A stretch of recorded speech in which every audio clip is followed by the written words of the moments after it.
Welcome, everybody, to Bases Loaded right here on OTF. I'm Blake Munroe, where I'm joined each and every week by CJ Vogel and Jeff Howe. Guys, we got opening weekend in the books. Texas, of course, ends up coming out champions of that. Shriners Showdown champs. They lose to Louisville on Friday night. They run rule Ole Miss, bounce back in a big way on Saturday, and then beat a top 20 Oklahoma State squad 14-8 on Sunday. So a big rebounding weekend for them after that disappointing Friday night game. And then on top of that, Max Belyeu named MVP of everything. He had a great week, which we can get into here in a little bit. But curious to get y'all's quick thoughts on what you saw last weekend. Well, when they put the ball in play, good things typically happen. I guess that was the big thing for me. Of course, it felt like, especially against Louisville in game one, there were a lot of strikeouts. I don't know if that's just going back to Globe Life Park. I don't know if that's just, the game one of the season where you just kind of get the feel of everything once again. But, 40 strikeouts in 3 games. I know that they put up 10 runs and 14 runs respectively in game 2, game 3. So the bats did get hot. That's one of my big takeaways is when the bats are putting the ball in play, you're seeing a lot of hard exit velocity. You're seeing a lot of line drives. You're seeing a lot of extra base hits as well. But limit those strikeouts and good things will happen. On top of that, one of the big takeaways is who's going to be able to join that group of Max Belyeu, Adrian Rodriguez, and Will Gasparino. Right now, the 3 of them kind of leading the charge offensively. They account for the majority of extra base hits, RBIs, runs scored as well. I know it's early. It's only been 3 games, but who takes that next step to take this offense, which has already shown a lot of potency already, into being one of those elite categories where you're looked at as one of the more feared 1 through 9 lineups in all of baseball? Yeah, my big takeaway goes back to pitching. And, Jared Spencer was as good as advertised on Friday. It's about as good of a Friday night opener against a quality opponent as you'll see. But, man, if Texas gets more starts like what they got Saturday out of Luke Harrison, this team's going to be tough to beat in SEC play. He was just tremendous. And, I don't know, fellas, it's interesting when you think about guys coming off of Tommy John surgery. Like, I don't think we give those guys enough. There's enough of a learning curve, for lack of a better term. I think we underestimate how tough it is for guys to come back from Tommy John. And, Luke Harrison wasn't the same guy before the injury that we saw in 2022. He wasn't that guy last year. And, hey, it's one start, but it was one start that was really freaking good against an SEC opponent. So there's a lot of stuff to be excited about. CJ, you just hit on a bunch of it, but man, I'm pumped about your front of the rotation guys. And Blake, throughout the last couple of weeks, pretty much since this team's gotten back for winter workouts to leading up to the season, we'd heard that those were kind of going to be your 1-2 starters in some way, shape, or form. Was going to be Jared Spencer and Luke Harrison. Like I said, Spencer lived up to the hype, and man, not that I question Schloss, but I'm like, all right, I get it. We'll see if the Luke Harrison hype is real, and at least for one outing, it is. Yeah, without a doubt about that. And I was kind of looking back at some of the things I had written down from this past weekend, and there was a couple of things that stood out. CJ, you really hit it on the head on some of it. Max Belyeu, Will Gasparino. I had texted with a team source and said, I don't know what exactly Gasparino worked on when he came back from the Cape Cod League this summer, but it definitely helped. I mean, I was very impressed with him. Obviously, very impressed with Belyeu as well. I thought they were both seeing the ball really well.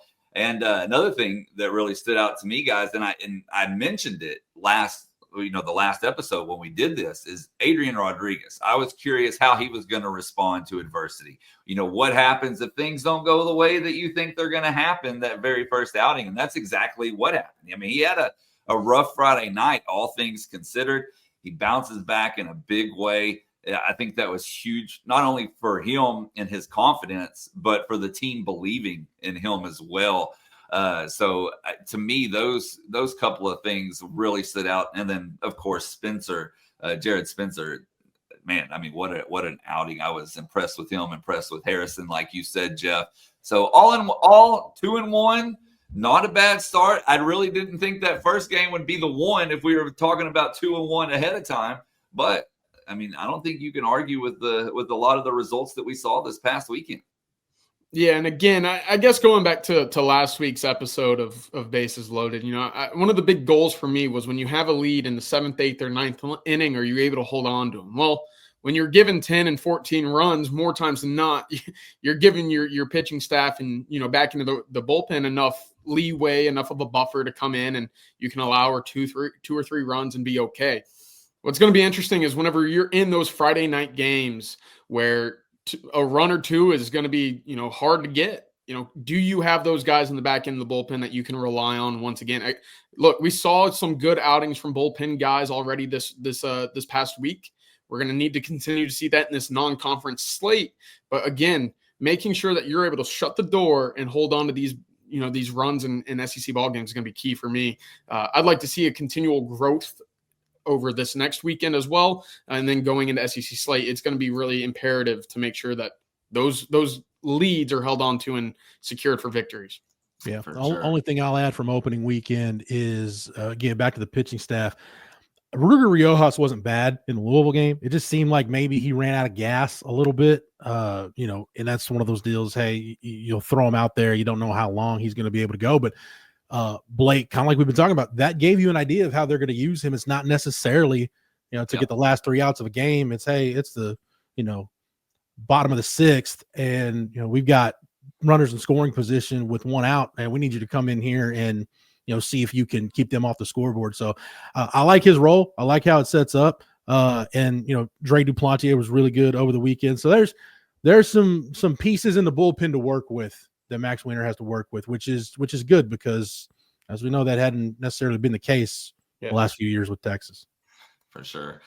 All right, guys, my next question to you before we get into some other news and notes is, based on what you saw this past weekend, does it temper your expectations for the season? Does it maybe give you even higher expectations, or is it still too early to tell?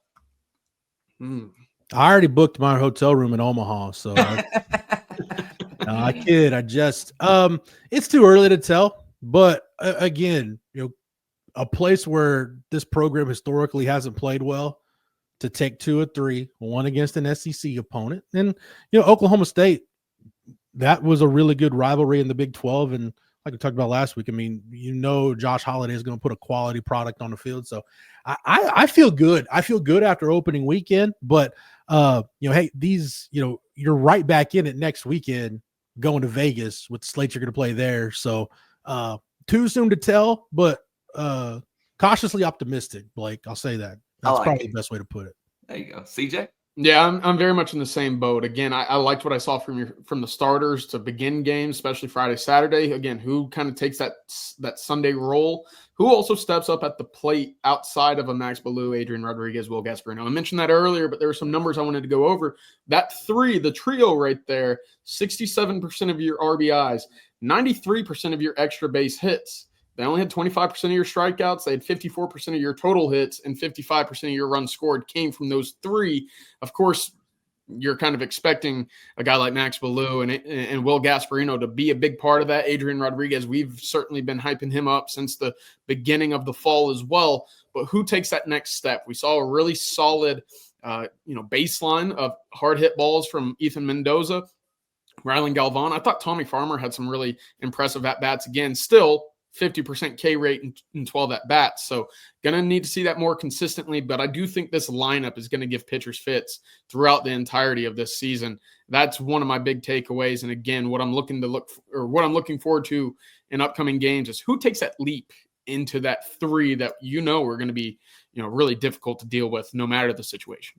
I'll say this, piggybacking off that, CJ, you look up on the screen, Jalen Flores coming out of the weekend. I mean, you look at a 3.08 average, but that's for one weekend. Flores, Galvan, and Schussler, those 3 guys, they're going to produce. They're proven commodities at this level. So if Rodriguez can keep it going, Gasparino, if he can build on the first weekend and really start to make that upward ascent, then those other 3 guys are going to be there at some point. So hey, this lineup is I knew it was going to be good, but I think even as excited as I am about the pitching, I think up and down the lineup, I'm feeling a little bit, I don't want to say feeling a little bit better, but it's nice to have some level of clarity on the batting order after the opening weekend. For sure. Before we move on, guys, I need to tell everyone out there about our sponsor today. It's baseball season, so be sure to grab a bag of Chinook seeds with 8 unique flavors to choose from. I know you'll find a flavor that you love, whether you're taking them to the ball game or maybe just enjoying the game on your couch. Be sure to check them out in your favorite stores, or you can order online at chinookseedery.com. And want to thank them for sponsoring each and every Friday right here on Bases Loaded. The next thing that I have up for us to talk about is the rankings. Unfortunately, we didn't get to see Texas play Houston due to the weather this weekend, but this week. But we did get some rankings here. Game 7, still pretty optimistic in my opinion. Baseball America 12, D1 Baseball, and the NCBWA both at 16. But the Horns move up in all the major polls after a successful outing in Arlington. Yeah, I don't really have too much to add other than I'm still kind of with the D1 group. Yep. You know, they started at 19, now they're up to 16. Again, we'll see how many games they can get in against Dartmouth this weekend. But, you know, hey, it's going to be another test next weekend. Like I said, going to Vegas. So we'll see. But I'm more comfortable with 16 right now, even than I am the 12 where Baseball America has Texas. Yeah, right around that 15 range is where I was thinking as well. Again, there are some unknowns, but I think you see a lot of positives coming out of that first weekend. Also, welcome to Austin, Texas, Coach Schlossnagel and the rest of the staff. It's 30 degrees for your home opener. Hope you're bundled up for this weekend because it's going to be chilly. And I'm glad you mentioned this weekend because for those not aware, the game times have changed across the board. Saturday has moved up to noon, and then Sunday noon as well. And then, of course, today's game already taken place, but it moved up to 1 o'clock. So be aware of that if you're heading out to the ball field over the course of the weekend. Okay, guys, one of the things I wanted to ask y'all about while I have you here is Texas will have success if, but we've only a very, very small sample size for you to see so far, for all of us to see.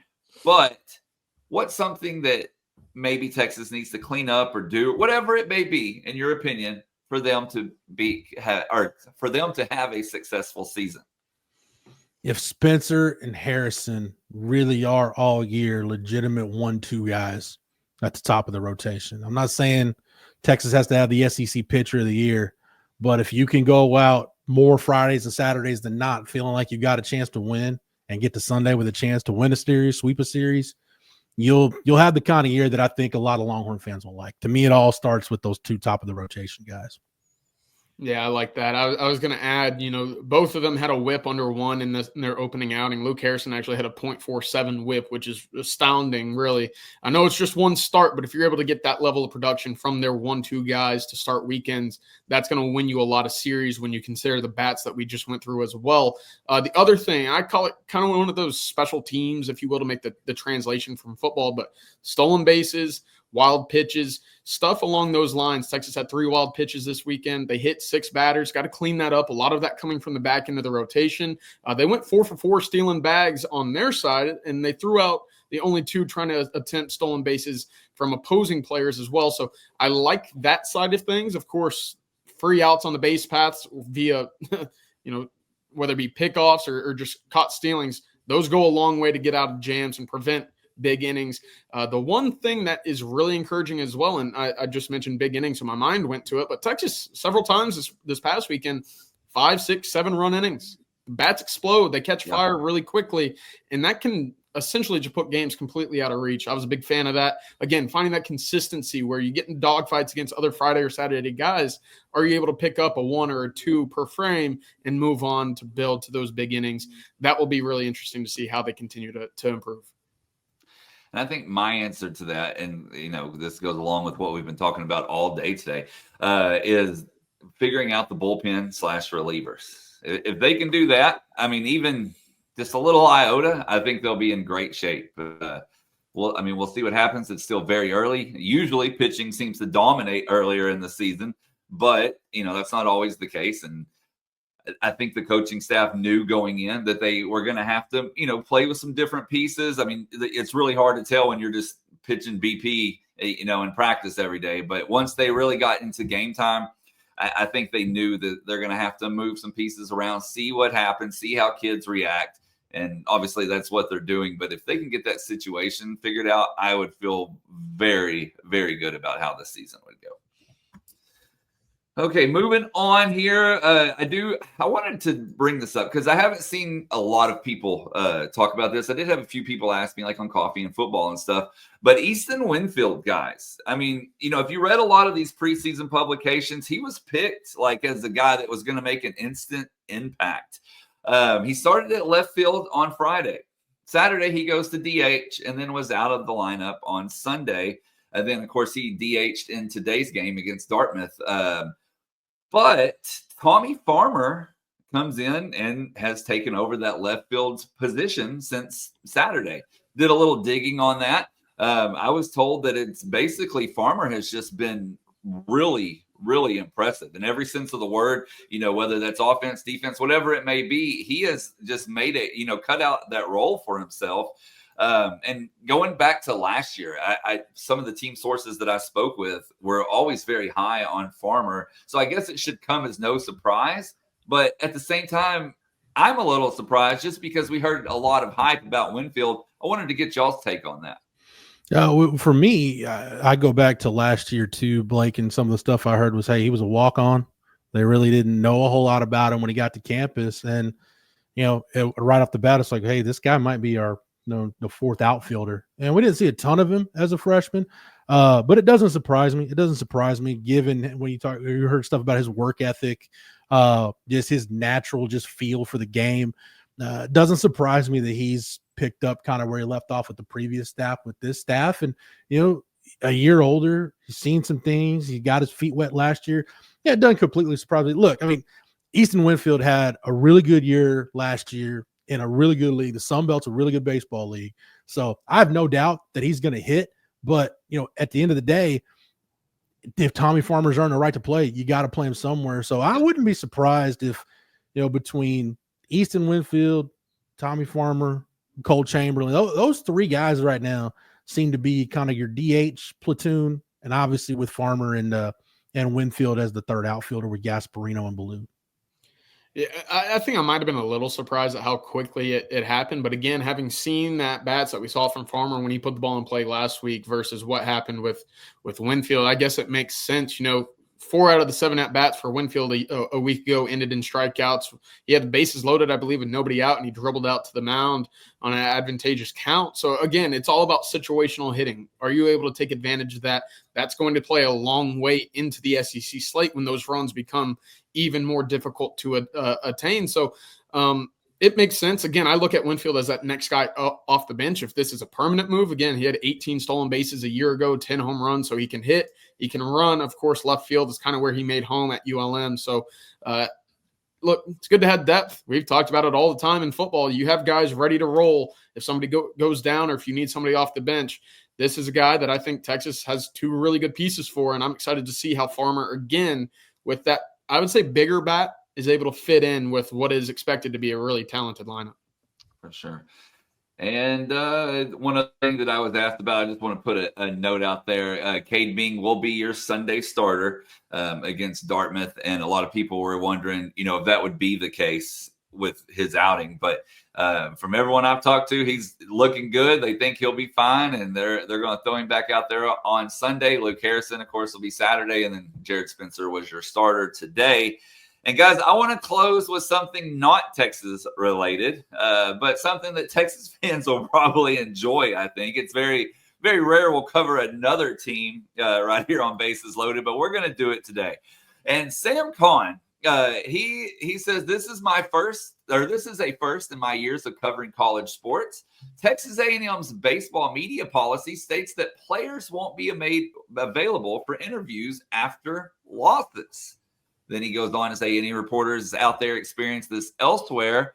But this is, number one, this word soft kind of comes to my mind. Number two, I don't really recall seeing this, especially anywhere. but I want to get y'all's thoughts on it and what you think about it. Look, if you want to do this, then don't announce it, right? Just let the press corps figure it out.